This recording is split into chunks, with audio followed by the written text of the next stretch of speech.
ಪ್ರವೃತ್ತಶ್ಚ ನಿವೃತ್ತಶ್ಚ ದ್ವೇಧಾ ಕರ್ಮಾಸ್ತಿ ವೈದಿಕಂ. ಈಗ ಜನ ದೇವತ್ವೇನ ಪಿತೃತ್ವೇನ ಉಪಾಸನೆ ಮಾಡ್ತಾರೆ. ಆ ಉಪಾಸನೆ ಎಂಬುದು ಎರಡು ವಿಧ, ಒಂದು ನಿವೃತ್ತ ಮತ್ತು ಪ್ರವೃತ್ತ. ಲೋಕದಲ್ಲಿ ನಿವೃತ್ತ ಅಂತಂದರೆ ನಿಷ್ಕಾಮಂ ಜ್ಞಾನಪೂರ್ವಂತೂ ನಿವೃತ್ತ ಮಿಹಿಚೋಚ್ಯತೆ ಎಂಬುದಾಗಿ ನಿಷ್ಕಾಮವಾಗಿ ಜ್ಞಾನಪೂರ್ವಕವಾಗಿ ಮಾಡುವಂತಹ ಕರ್ಮವನ್ನು ನಿವೃತ್ತ, ಸಕಾಮ ಕರ್ಮವನ್ನು ಪ್ರವೃತ್ತ ಅಂತ ಹೇಳ್ತಾರೆ. ಆದರೆ ಇಲ್ಲಿ ಅದಕ್ಕಿಂತ ಸ್ವಲ್ಪ ಭಿನ್ನವಾಗಿ ಹೇಳ್ತಾರೆ. ನಿವೃತ್ತ ಅಂದರೆ ಯಾವುದು ಅಂತ ಕೇಳಿದ್ರೆ,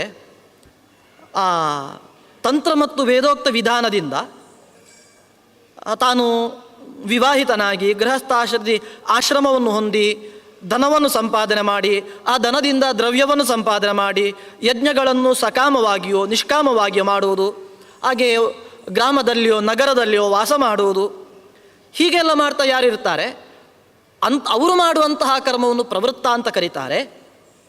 ಇದನ್ನೆಲ್ಲ ಬಿಟ್ಟು ಬ್ರಹ್ಮಯಜ್ಞ, ಯೋಗಯಜ್ಞ, ಜ್ಞಾನಯಜ್ಞ ಇದನ್ನೆಲ್ಲ ಮಾಡ್ತಾ ವನವನ್ನು ಆಶ್ರಯಿಸಿ ವಿರಕ್ತರಾಗಿ ಶಮದಮಾದಿಗಳನ್ನು ಸಂಪಾದನೆ ಮಾಡಿ ಯಾರು ಜಪಯಜ್ಞಾದಿ ರೂಪವಾದಂತಹ ಕರ್ಮಗಳನ್ನು ಮಾಡ್ತಾರೆ, ಜಪಯಜ್ಞ, ಜ್ಞಾನಯಜ್ಞ, ಯೋಗಯಜ್ಞ ಇದನ್ನೆಲ್ಲ ಯಾರು ಮಾಡ್ತಾರೆ ಅವರು ನಿವೃತ್ತ ಕರ್ಮಿಗಳು ಅಂತ ಹೇಳ್ತಾರೆ. ಮತ್ತು ಈ ಪ್ರಕರಣ ಭಗವದ್ಗೀತೆಯ 3ನೇ ಅಧ್ಯಾಯದ ಮಧ್ವಾಚಾರ್ಯರ ಭಾಷ್ಯಕ್ಕೆ ಹಿಡಿದಂತಹ ಕೈಗನ್ನಡಿ. ಯಾಕೆ ಅಂದರೆ ಅಲ್ಲಿ ಗೀತೆಯಲ್ಲಿ ಎರಡು ರೀತಿಯಾದಂತಹ ಜನರನ್ನು ಹೇಳಿದ್ದಾರೆ. ಜ್ಞಾನ ಯೋಗೇನ ಸಾಂಖ್ಯಾನಾಂ ಕರ್ಮಯೋಗೇನ ಯೋಗಿನಾಂ ಅಂತ. ಲೋಕೇಸ್ಮಿನ್ ದ್ವಿಧಾ ನಿಷ್ಠಾ ಪುರಾ ಪ್ರೋಕ್ತ ಮಯಾ ನಘ. ಲೋಕದಲ್ಲಿ ಮೋಕ್ಷವು ಎರಡು ರೀತಿಯಾಗಿದೆ. ಒಂದು ಜ್ಞಾನಿಗಳಿಗೆ ಸಿಗುವಂಥದ್ದು, ಮತ್ತೊಂದು ಒಂದೇ ಮೋಕ್ಷ. ಜ್ಞಾನಿಗಳು ಮತ್ತು ಕರ್ಮಿಗಳು ಈ ಎರಡು ರೀತಿಯಾದಂತಹ ಜನರು ಮೋಕ್ಷವನ್ನು ಪಡಿತಾರೆ ಅಂತ ಹೇಳ್ತಾ, ಯಾರು ಜ್ಞಾನಿಗಳು ಯಾರು ಕರ್ಮಿಗಳು ಅಂತ ಭಾಷ್ಯದಲ್ಲಿ ಆಚಾರ್ಯರು ನಿರೂಪಣೆ ಮಾಡಿದ್ದಾರೆ. ಕರ್ಮಯೋಗದಿಂದ ಮುಕ್ತಿಯನ್ನು ಪಡೆಯುವವರು ಜನಕಾದಿಗಳು, ಸಾಂಖ್ಯಯೋಗದಿಂದ ಜ್ಞಾನಯೋಗದಿಂದ ಮುಕ್ತಿಯನ್ನು ಪಡೆಯುವವರು ಸನಕಾದಿಗಳು ಅಂತ ಇಲ್ಲಿ ಅದೇ ಸಂಗತಿಯನ್ನು ಹೇಳ್ತಾರೆ ಪುರಾಣದಲ್ಲಿ.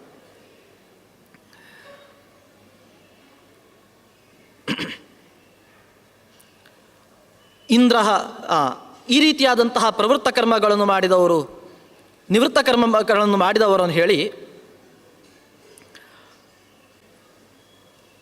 ಯಾರ್ಯಾರು ಆ ರೀತಿಯಾದಂತಹ ಕರ್ಮಗಳನ್ನು ಮಾಡ್ತಾರೆ ಅಂತ ಬ್ರಹ್ಮ, ಸ್ಥಾಣು, ಮನು, ದಕ್ಷ, ಭೃಗು, ಧರ್ಮ, ತಥಾಯಮ ಈ ರೀತಿಯಾಗಿ ಎಲ್ಲ ದೇವತೆಗಳ ಹೆಸರನ್ನು ಹೇಳ್ತಾರೆ. ಮರೀಚಿ, ಅಂಗಿರ, ಅತ್ರಿ, ಪುಲಸ್ತ್ಯ, ಹಾಗೆಯೇ ಕಶ್ಯಪ, ಕರ್ದಮಾದಿ ಋಷಿಗಳನ್ನು ಹೇಳ್ತಾರೆ. ದೇವಶ್ಚ ಋಷಯ ಸರ್ವೇ ವರ್ಣಾ ತಥಾಶ್ರಮಾ. ಈ ವರ್ಣಾಶ್ರಮಾದಿಗಳನ್ನು ಯಾರು ಆಶ್ರಯಿಸ್ತಾರೆ ಅವರೆಲ್ಲರೂ ಕೂಡ ಕರ್ಮವನ್ನು ಮಾಡುವವರು. ಇನ್ನು ತಮೇವ ಪೂಜೆಯಂತೀಶಂ ನಿವೃತ್ತಂ ಧರ್ಮಮಾಸ್ಥಿತಾ. ಅದು ಯಾರು ಅಂತ ಕೇಳಿದರೆ ಸನತ್ಕುಮಾರ, ಕಪಿಲ, ಆರುಣಿಶ್ಚ, ಸನಾತನಃ,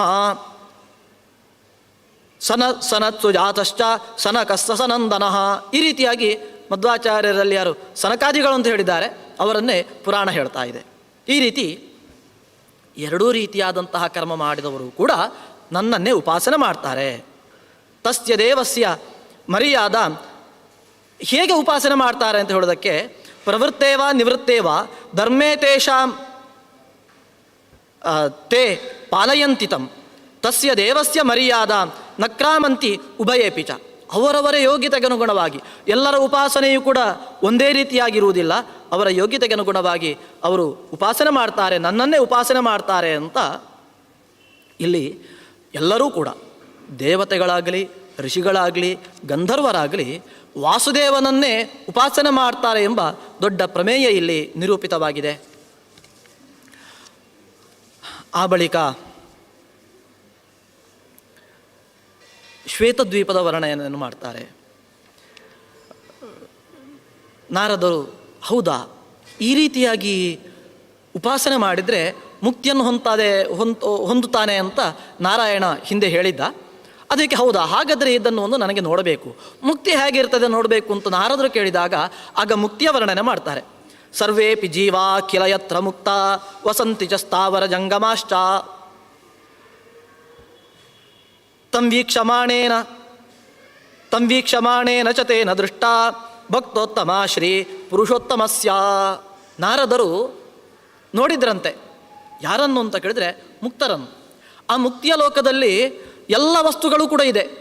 ಲೋಕದಲ್ಲಿ ಯಾವ ರೀತಿಯ ಗಿಡ ಮರ ಬಳ್ಳಿ ಹಣ್ಣು ಹಂಪಲು ಹೂವು ಎಲ್ಲ ಇದೆ, ಅದೇ ರೀತಿಯಾಗಿ ಎಲ್ಲವೂ ಇದೆ ಅಂತ ನಿರೂಪಣೆ ಮಾಡಿ ಆಮೇಲೆ ಶ್ರೀ ಪುರುಷೋತ್ತಮಸ್ಯ ಭಕ್ತೋತ್ತಮ ಅಂತ ಹೇಳ್ತಾರೆ. ಮುಕ್ತಿಯಲ್ಲಿಯೂ ಕೂಡ ಮುಕ್ತರಾದವರು ಲಕ್ಷ್ಮೀನಾರಾಯಣರ ಭಕ್ತೋತ್ತಮರಾಗಿರ್ತಾರೆ. ಅಂದರೆ ಮುಕ್ತಿ ಅಂದರೆ ಜೀವಾತ್ಮರು ಪರಮಾತ್ಮರು ಐಕ್ಯವನ್ನು ಹೊಂದುವುದಲ್ಲ ಎಂಬ ಅಂಶ ಇಲ್ಲಿ ನಿರೂಪಿತವಾಗಿದೆ. ಇನ್ನು ಕೆಲವರ ಪ್ರಕಾರ ಮುಕ್ತಿ ಅಂತಂದರೆ ಯಾವುದೇ ದೇಹ ಇಲ್ಲದೆ ಜ್ಞಾನ ಬಂದ ನಂತರ, ಅಪರೋಕ್ಷ ಜ್ಞಾನ ಬಂದ ನಂತರ ಮುಕ್ತಿ ಆಗ್ತದೆ ಅಂತ ಲೆಕ್ಕ. ಆ ನಂತರವು ಯಾಕೆ ಕರ್ಮ ಮಾಡಬೇಕು, ಒಳ್ಳೆಯ ಕೆಲಸ ಮಾಡಬೇಕು ಅಂತ ಕೇಳಿದರೆ ಮುಕ್ತಿಯಲ್ಲಿ ಮತ್ತೆ ಭೋಗ ಇದೆ ಅಂತ ಅರ್ಥ. ಅಲ್ಲ, ಮುಕ್ತಿಯಲ್ಲಿ ಭೋಗ ಇರಲಿಕ್ಕೆ ಯಾವುದೇ ಪದಾರ್ಥಗಳೇ ಇರುವುದಿಲ್ಲ. ಪದಾರ್ಥಗಳನ್ನು ಅನುಭವಿಸಲಿಕ್ಕೆ ಇಂದ್ರಿಯಗಳು ಬೇಕು, ಇಂದ್ರಿಯಗಳು ಕೂಡ ಇರುವುದಿಲ್ಲ. ಆದ್ದರಿಂದ ಕರ್ಮ ಮಾಡಬೇಕಾಗಿಲ್ಲ ಜ್ಞಾನ ಬಂದ ನಂತರ ಅಂತ ಹೇಳಿದರೆ ಮುಕ್ತಿಯಲ್ಲಿ ಎಲ್ಲ ಭೋಗಗಳು ಕೂಡ ಇದ್ದಾವೆ. ಯಾಕೆ ಅಂದರೆ ಮುಂದಿನ ಮಾತುಗಳು ಅದಕ್ಕೆ ಸಾಕ್ಷಿ. ಅತೀಂದ್ರಿಯ ನಿರ್ಗತ ಸರ್ವಪಾಪಾಹ ನಿಶ್ಯಂದಹೀನಾ ಸುಗಂಧಿನಶ್ಚ. ಅವರು ಮುಕ್ತರಾದವರು ಅಂತ ಹೇಗಿರ್ತಾರೆ ಅಂದರೆ ಸುಗಂಧಿನ, ಚೆನ್ನಾಗಿ ಒಳ್ಳೆಯ ಪರಿಮಳ ಬರ್ತಾರೆ. ಅವರ ದೇಹದಲ್ಲಿ ಸ್ರವಿಕೆ ಎಂಬುದಿಲ್ಲ. ಮಲಮೂತ್ರಗಳಾಗಲಿ ಸ್ವೇದ ಆಗಲಿ ಇದು ಯಾವುದೂ ಇಲ್ಲ. ಅದು ಇದ್ದರೆ ವಾಸನೆ ಬರಲಿಕ್ಕೆ ಅಲ್ಲಿ ಅವಕಾಶವೇ ಇಲ್ಲ. ಸುಗಂಧಿನಃ ನಿರ್ಗತ ಸರ್ವ ಪಾಪಾಹ, ಎಲ್ಲ ಪಾಪಗಳನ್ನು ಕೂಡ ಬಿಟ್ಟವರು. ಒಂದು ವೇಳೆ ನಾರದರನ್ನು ನೋಡಿದ್ದು ಅದು ಮುಕ್ತರನ್ನಲ್ವೇ ಅಲ್ಲ, ಅವರು ಸ್ವರ್ಗವಾಸಿಗಳನ್ನು ನೋಡಿದ್ದು ಅಂತ ಹೇಳಿದರೆ ಅದಕ್ಕೆ ಹೇಳ್ತಾರೆ ನಿರ್ಗತ ಸರ್ವ ಪಾಪಾಹ, ಯಾವುದೇ ಪಾಪಗಳಿಲ್ಲದವರು. ಸ್ವರ್ಗಕ್ಕೆ ಹೋದವರಿಗೂ ಕೂಡ ಮತ್ತೆ ಭೂಮಿಗೆ ಬರಲಿಕ್ಕೋ ನರಕಕ್ಕೆ ಹೋಗಲಿಕ್ಕೋ ಇದ್ದೇ ಇದೆ, ಅದಕ್ಕೆ ಬೇಕಾದಂತಹ ಪುಣ್ಯ ಪಾಪಗಳು ಇದ್ದೇ ಇರ್ತವೆ. ಆದ್ದರಿಂದ ನಾರದರು ನೋಡಿದ್ದು ಮುಕ್ತರನ್ನೇ. ಇನ್ನು ಅವರು ಹೇಗಿದ್ದಾರೆ? ದ್ವಿಬಾಹವ ಕೇಪಿ ಚತುರ್ಭುಜಾಶ್ಚ ಶ್ವೇತಾಶ್ಚ ಕೇಚಿನ್ ನವನೀರದಾಭಾಹ. ಮುಕ್ತರು ಕೆಲವರು 2 ಕೈಯವರು, ಇನ್ನು ಕೆಲವರು 4 ಕೈಯವರು. 4 ಕೈಯವರು ಅದು ಸಾರೂಪ್ಯ ರೂಪವಾದಂತಹ ಮುಕ್ತಿಯನ್ನು ಪಡೆದವರು. ಭಗವಂತನಿಗೆ 4 ಕೈ, ಅದೇ ರೀತಿಯಾಗಿ ಸಾರೂಪ್ಯವನ್ನು ಪಡೆಯುವವರು ಕೆಲವರಿದ್ದಾರೆ. ಇನ್ನು ಮುಕ್ತಿ ಅಂದರೆ ಅದು ಎಲ್ಲರಿಗೂ ಒಂದೇ ಅಲ್ಲ. ಕೆಲವು ಮತದ ಪ್ರಕಾರ ನಿರಂಜನ ಸಾಮ್ಯಮುಪೈತಿ ಎಂಬುದಾಗಿ ಎಲ್ಲರೂ ಕೂಡ ಭಗವಂತನ ಹಾಗೇ ಆಗ್ತಾರೆ, ಭಗವಂತನಿಗೂ ಮುಕ್ತರಿಗೂ ಕೂಡ ಏನೂ ಭೇದ ಇಲ್ಲ ಅಂತ. ಆದರೆ ದ್ವಿಯಾಹವಶ್ಚ 2 ಕೈ ಹೊಂದಿದವರು ಕೂಡ ಇದ್ದಾರೆ, ಭಗವಂತನ ಹಾಗೆ 4 ಕೈ ಅಲ್ಲ. ಮತ್ತು ಶ್ವೇತಾಶ್ಚ ಒಬ್ಬೊಬ್ಬರೂ ಕೂಡ ಭಿನ್ನ ಭಿನ್ನ, ಎಲ್ಲರೂ ಕೂಡ ಒಂದೇ ರೀತಿಯಾಗಿ ಯೂನಿಫಾರ್ಮಿಟಿ ಇಲ್ಲ ಅಲ್ಲಿ. ಶ್ವೇತಾಶ್ಚ ಕೇಚಿತ್ ನವ ನೀರದಾಭಾಹ, ಹೊಸದಾದಂತಹ ಮೋಡದಂತೆ ಕಪ್ಪಗಿನ ಶುಭ್ರ ವರ್ಣವುಳ್ಳವರು.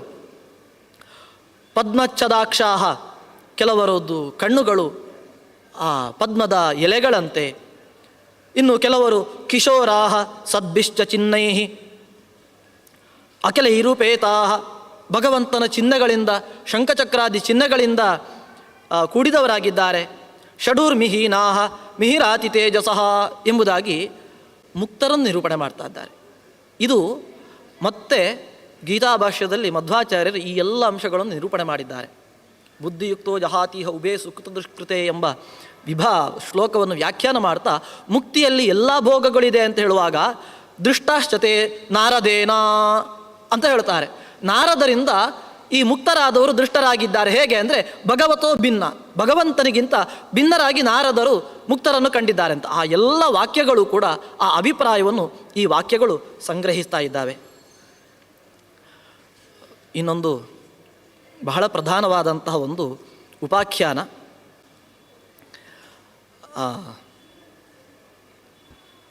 ಹಿಂದೊಂದು ಬಾರಿ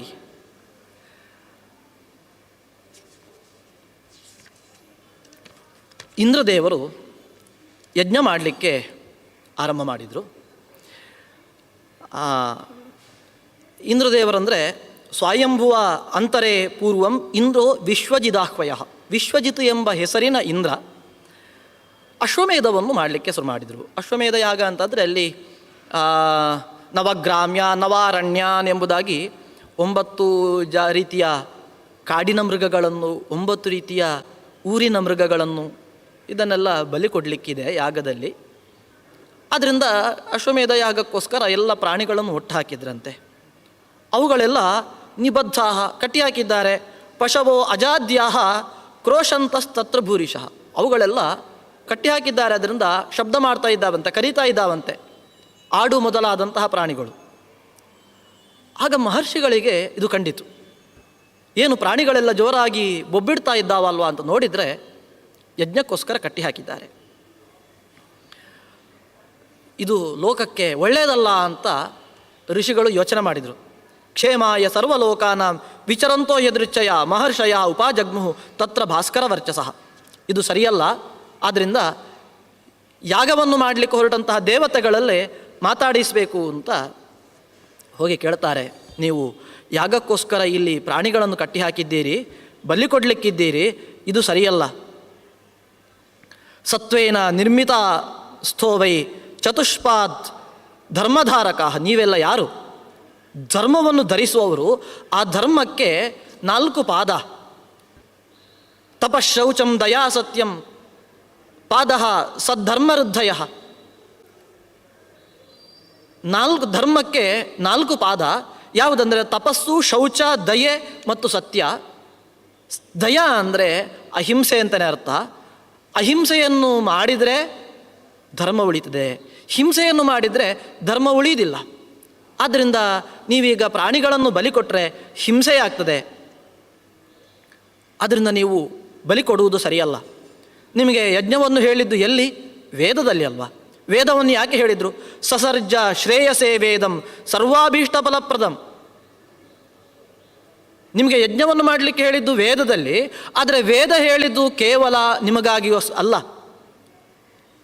ಸಸರ್ಜ ಶ್ರೇಯಸೇ ವೇದಂ, ಶ್ರೇಯಸ್ಸಾಗಬೇಕು ಅಂತ. ಹಿಂಸೆ ಮಾಡಿದ್ರಿಂದ ಶ್ರೇಯಸ್ಸಾಗುವುದಿಲ್ಲ, ಮುಕ್ತಿಯಾದಿಗಳಾಗಲಿಕ್ಕೆ ಸಾಧ್ಯ ಇಲ್ಲ.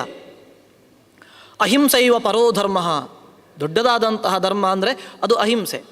ನಾವು ಅಹಿಂಸಾ ಪರಮೋ ಧರ್ಮ ಎಂಬುದು ಅದು ಬೌದ್ಧರ ಬಹಳ ದೊಡ್ಡದಾದಂತಹ ಧರ್ಮ ಅಂತ ಹೇಳಿದರೆ, ಯದ್ಯಪಿ ಅದು ಪುರಾಣ ಹೇಳಿದಂತಹ ಧರ್ಮ ಅದು. ಅಹಿಂಸಾ ಪರಮೋ ಧರ್ಮ ತತ್ರ ವೇದೇಹಿ ಕೀರ್ತಿತ. ವೇದದಲ್ಲಿ ಹೇಳಿದ್ದು ಈ ಅಹಿಂಸಾರೂಪವಾದ ಧರ್ಮವೇ ಹೊರತು ಪ್ರಾಣಿಗಳನ್ನು ಬಲಿ ಕೊಡಲಿಕ್ಕೆ ಹೇಳಲಿಲ್ಲ ಅಂತ ವಾದ ಮಾಡ್ತಾರೆ. ಅಲ್ಲ, ವೇದದಲ್ಲಿಯೂ ಕೂಡ ಅಶ್ವಗಳನ್ನು, ಆಡನ್ನು ಬಲಿ ಕೊಡಬೇಕು ಅಂತ ಉಂಟಲ್ವಾ ಅಂತಂದರೆ ಹೇಳ್ತಾರೆ, ಇಲ್ಲ. ರಜಸ್ತಮೋ ದೋಷವಶಾತ್ ತಥಾಪಿ ಅಸುರಪಾ ನೃಪಾಹ ಮೇಧ್ಯೇನ ಅಜೇನ ಯಷ್ಟವ್ಯಂ ಇತಿ ಇತ್ಯಾದು ಮತಿಜಾಡ್ಯತಃ. ಕೆಲವು ಕಡೆ ಅಜದಿಂದ ಹೋಮ ಮಾಡಬೇಕು ಅಂತ ಇದೆ. ಯಾವುದದು? ಮೇಧ್ಯೇನ. ಮೇಧ್ಯ ಅಂದರೆ ಪವಿತ್ರವಾದದ್ರಿಂದ, ಅಮೇಧ್ಯವಾದದ್ರಿಂದ, ಅಪವಿತ್ರವಾದದ್ರಿಂದ ಅಲ್ಲ. ಆದರೆ ರಜೋಗುಣ ತಮೋಗುಣಗಳ ಪ್ರಭಾವದಿಂದ ಕೆಲವರು ದುಷ್ಟರಾದವರು ಏನು ಮಾಡಿದ್ರು ಅಂದರೆ ಅದನ್ನು ಅನ್ಯತಾ ಸ್ವೀಕರಿಸಿದ್ರು. ಅಜ ಅಂದರೆ ಆಡು. ಹಾಗಾದರೆ ಆಡಿನಿಂದ ಹೋಮ ಮಾಡಬೇಕು ಅಂತ ತಿಳ್ಕೊಂಡ್ರು. ಚಾಗಾದಿಮರ್ಥಂ ಬುಬುದುಹು ವ್ರೀಹ್ಯಾದಿಂತು ನತೇವಿದು. ಯದ್ಯಪಿ ಹಾಗಾದರೆ ಅಜದಿಂದ ಹೋಮ ಮಾಡಲಿಕ್ಕೆ ಹೇಳಿದ್ದಾರಲ್ವ? ಅಲ್ಲ, ಅಜ ಶಬ್ದಕ್ಕೆ ವ್ರೀಹ್ಯಾದಿ ಧಾನ್ಯಗಳು ಅಂತ ಅರ್ಥ. ಆದ್ದರಿಂದ ವೇದದಲ್ಲಿ ಏನು ಅಜದಿಂದ ಹೋಮ ಮಾಡಬೇಕು ಅಂತ ಹೇಳಿದ್ದಾರೆ, ಅದಕ್ಕೆ ಅರ್ಥ ವ್ರೀಹಿ ಮೊದಲಾದ ಧಾನ್ಯದಿಂದ ಹೋಮ ಮಾಡಬೇಕು ಅಂತ ಹೊರತು ಮಾಂಸದಿಂದ, ಆಡಿನಿಂದ ಹೋಮ ಮಾಡಬೇಕು ಅಂತಲ್ಲ. ಆದ್ದರಿಂದ ನೀವೆಲ್ಲ ಈಗ ಸಾತ್ವಿಕರಾದವರು. ಸಾತ್ವಿಕರಾದವರಿಗೆ ಈ ಮಾಂಸದಿಂದ ಹೋಮ ಮಾಡುವುದು ಸರಿಯಲ್ಲ. ಸಾತ್ವಿಕಾನಂತು ಯುಷ್ಮಾಕಂ ವೇದಸ್ಯಾರ್ಥೋ ಯಥಾಸ್ಥಿತಃ ಗ್ರಹೀತವ್ಯೋ ಅನ್ಯಥಾ ನೈವ ತಾದೃಶೀ ಕ್ರಿಯೋಚಿತ. ಆದರೆ ನೀವು ಸಾತ್ವಿಕರಾದ್ದರಿಂದ ನೀವು ವೇದದಲ್ಲಿ ಯಾವುದು ನಿಜವಾದ ಅರ್ಥ ಇದೆಯೋ ಧಾನ್ಯಾದಿಗಳಿಂದ ಹೋಮ ಮಾಡಲಿಕ್ಕೆ ಅದನ್ನೇ ನೀವು ಸ್ವೀಕಾರ ಮಾಡಬೇಕು, ಧಾನ್ಯದಿಂದಲೇ ಹೋಮ ಮಾಡಬೇಕು ಹೊರತು ಪ್ರಾಣಿಯಿಂದ ನೀವು ಹೋಮ ಮಾಡಬಾರ್ದು. ಯಾದೃಶೋ ಹಿ ಗುಣೋ ಯಸ್ಯ ಸ್ವಭಾವ ತಸ್ಯ ತಾದೃಶಃ ಸ್ವಸ್ವಭಾವವಾನುಸಾರೇಣ ಪ್ರವೃತ್ತಿ ಸ್ಯಾಚ್ಚ ಕರ್ಮಣಿ. ಇದು ಇನ್ನೊಂದು ಸಿದ್ಧಾಂತ, ಪ್ರಮೇಯ. ಲೋಕದಲ್ಲಿ ಅನೇಕ ವಾಕ್ಯಗಳಿರ್ತದೆ ವೇದಾದಿಗಳಲ್ಲಿ. ಎಲ್ಲ ವಾಕ್ಯಗಳನ್ನು ಎಲ್ಲರೂ ಅನುಸರಿಸಿ ಹೋಗುವುದಿಲ್ಲ.